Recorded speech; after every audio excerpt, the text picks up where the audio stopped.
नदियापुर गांव में बसंत नाम का एक नौजवान नाविक रहता था। नदियापुर गांव की सीमा में आने जाने के लिए लोगों को नाव का ही सहारा लेना पड़ता था।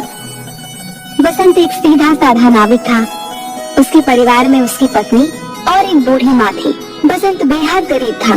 बसंत के ऊपर नदियापुर गांव के लगभग सभी लोगों का कर्जा चढ़ा हुआ था। आज बसंत अपनी नाव के पास पहुंचा ही था कि तभी गांव का सेठ धनीराम कुछ लोगों के साथ उसके पास आ धमका। बस बहुत हो गया, अब मामला बर्दाश्त से बाहर होता जा रहा है, समझ गया? पूरे 6 महीने हो गए मुझे बेवकूफ बनाते हुए तुझे। आज मैं अपने पैसे ले जाकर ही रहूंगा, समझा? मुझे कुछ दिनों की मोहलत और दे दो सेठ जी। आप तो जानते ही हो कि इस वक्त धंधा कितना मंदा चल रहा है। अबे तेरा धंधा कोई मंदा नहीं चल रहा। सच तो ये है कि तू मेरे पैसे देना ही नहीं चाहता। नदियापुर गांव में आने के लिए और जाने के लिए नाव का ही सहारा लेना पड़ता है। ऊपर से ये इलाका टूरिस्ट इलाके में भी आता है। सैलानियों की कोई कमी नहीं है यहाँ पर। तेरा धंधा मंदा कैसे बढ़ सकता है बे? सेठ जी, सारे गांव वाले जानते हैं कि मेरी किस्मत कितनी फूटी हुई है। मैं बड़ी मेहनत से पाई पाई इकट्ठा करता हूँ, लेकिन वो पैसे किसी न किसी वजह से मुझसे खर्च हो जाते हैं। बसंत पर सेठ धनीराम बसंत का मजाक उड़ाते हुए अपने लोगों को देखकर बोला, रे सुना तुम लोगों ने? ये बड़ी मेहनत से पाई पाई जोड़कर रकम इकट्ठा करता है और इसे खुद नहीं पता कि इसके पैसे कहाँ खर्च हो जाते हैं। अबे! इतना कहकर धनीराम गुस्से से बसंत की ओर देखकर बोला, ये क्यों नहीं कहता कि तू एक नंबर का अय्याश है, सारे पैसे अय्याशी में खर्च कर देता है। बेवकूफ आदमी, तुझे कोई और नहीं मिला बेवकूफ बनाने के लिए? अबे! नहीं नहीं, ऐसा मत कहिए सेठ जी। नदियापुर के सारे लोग जानते हैं कि मैं कितना शरीफ हूँ। मेरे घर में मेरी पत्नी और मेरी बूढ़ी माँ रहती है। मैंने तुझसे ये नहीं पूछा कि तेरे घर में कौन कौन रहता है, समझ गया? अरे तेरे घर में तेरी बूढ़ी माँ रहे या तेरी पत्नी, मुझे इससे क्या? मुझे तो बस मेरे पैसे से मतलब है। और रहा सवाल तेरे शरीफ होने का, अरे तूने तो सारे गांव से कर्जा ले रखा है और जहां तक मुझे जानकारी है तूने किसी के पैसे नहीं चुकाए। मुझे थोड़ी सी मोहलत और दे दीजिए सेठ जी। मैं वादा करता हूँ कि मैं आपकी एक एक पाई चुका दूंगा। ठीक है, लेकिन इस बार मैं तुझे 10 दिन से ज्यादा की मोहलत नहीं दे सकता। 10 दिन के अंदर अंदर अगर मुझे मेरे पैसे नहीं मिले ना, तो मैं तेरा मकान तुझसे छीन कर तुझे धक्के देकर तेरे मकान से बाहर निकाल दूंगा। समझ में आ गई? इतना कहकर धनीराम वहाँ से चला गया और बसंत अपना मुंह लटकाते हुए अपने काम पर लग गया। शाम को थका हारा बसंत जैसे ही अपने घर पर पहुँचा, उसकी पत्नी बोली, आ गए सेठ जी घर पर। आपके पीछे बहुत सारे मेहमान आपको पूछते हुए आए थे।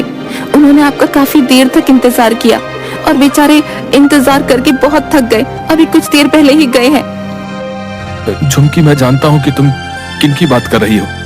जब तुम सारी बातें जानती हो तो फिर उन सबके कर्ज क्यों नहीं चुका देते? तुम अच्छी तरह से जानती हो झुमकी, पिछले कुछ सालों से मेरे साथ क्या हो रहा है। मैं जब भी कुछ पैसे जमा करता हूँ वो किसी न किसी तरह से खर्च हो जाते हैं। पिछली बार माँ का पैर टूट गया था, उसके इलाज में कितने पैसे खर्च हो गए। उसके बाद चोट लगने से तुम्हारी पसली फ्रैक्चर हो गई थी, उसके इलाज पर कितने पैसे खर्च हो गए। मैं तुम्हारी बातों को समझती हूँ, लेकिन गांव वाले इस बात को नहीं समझते। उन्हें तो बस अपने पैसों से मतलब है और आखिरकार वो तुमसे कब तक पैसे नहीं मांगेंगे। गांव का मुखिया धमकी देकर गया है, अगर तुमने गांव वालों के पैसे नहीं दिए तो वो तुम्हारी नाव छीन लेगा। और सेठ धनीराम मुझे धमकी देकर गया है कि अगर 10 दिन के अंदर मैंने उसके पैसे नहीं दिए तो वो मुझसे मेरा मकान छीन लेगा। मेरी समझ में नहीं आता कि अब मैं क्या करूं। मेरी समझ में नहीं आता, गांव में जितने भी नाविक हैं उन सब की ऐश की चांदी कर रही है। उन सब के मकान देखे हैं तुमने? ऐसा लगता है जैसे कि वो कोई नाव नहीं बल्कि कोई कंपनी चलाते हो। तुम सारा दिन नदी के किनारे क्या करते रहते हो? कितनी बार कह चुका हूँ झुमकी, टूरिस्ट मेरी नाव में नहीं आते। ये क्यों नहीं कहते कि तुम्हारी नाव में गांव के भूखे नंगे लोग ही आकर बैठते हैं? उनसे तुम्हें कितनी आमदनी होती होगी। तुम अपनी नाव में नदियापुर घूमने आए सैलानियों को क्यों नहीं बिठाते? जितने भी नाविक हैं वो झूठ बोलकर टूरिस्ट को अपनी नाव में बैठाकर सिर्फ उन्हें चूना लगाते हैं और मुझे झूठ बोलना नहीं आता। नहीं चाहिए मुझे हराम की कमाई। अरे सच्चाई के देवता, ये धंधा है। ये क्यों नहीं कहते कि तुम्हें धंधा करना ही नहीं आता? जिसे तुम धंधा कह रही हो मैं उसे अच्छा नहीं समझता। मेरी तो किस्मत ही फूटी हुई है कि मुझे तुम्हारे जैसा पति, बेवकूफ पति मिला। अगर ऐसे ही हाल रहा ना तो वो दिन दूर नहीं कि जिस दिन तुम्हारी नाव भी तुमसे छीन ली जाएगी। उसके बाद मुझे और मांझी को इस घर से धक्के देकर बाहर निकाल दिया जाएगा। उसके बाद अपने सच्चाई के प्रवचन बाहर बैठकर देते रहना। इतना कहकर झुमकी गुस्से से वहाँ से चली गई। ऐसे ही 10 दिन गुजर गए।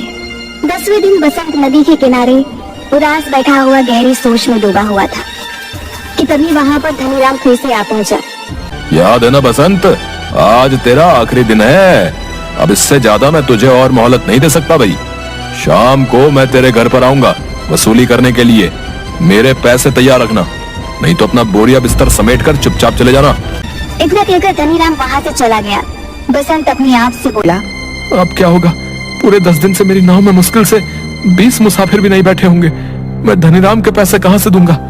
अगर मैंने उसे पैसे नहीं दिए तो वो मेरे परिवार को बेइज्जत करके घर से निकाल